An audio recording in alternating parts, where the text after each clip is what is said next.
AVA tsinjorodinizao navy ny fianakavianao ary miaina sy miary mandry azo antoka tokoa ny vaovany MATV miaraka amin'ny assurance aro.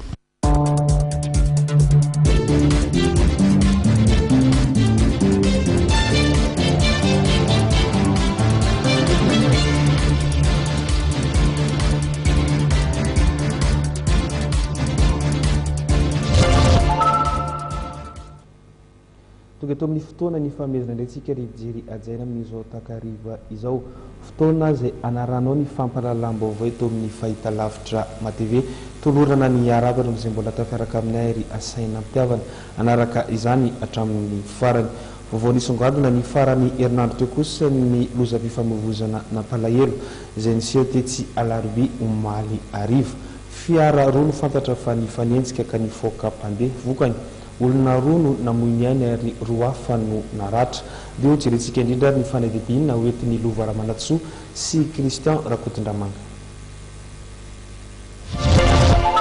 Vehivavy iray sy zazakely vao fito volana monja maty tsy tradrano, olona roa hafa kosa naratra mafy vokatry ny lozam-pifamoivoizana izay nitrangatiny alarobia omaly ariva tokony tamin'ny 5 ora sasany. Maty ny fahoan'ny fiara anankiroa nifanenjika mitondra ny marika Hyundai Starex sy Mini Cooper izy ireo. Mitantara ny zavan-tranga ny avandreo ny aran-doza.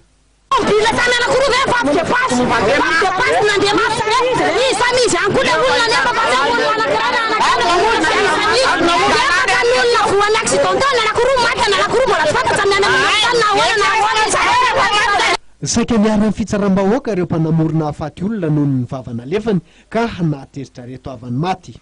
Niditra tsehatra ny mpitandro ny filaminana izay voaterina namparitaka ireo andian'olona tamin'ny alalan'ny bomba mandatsa-dranomaso.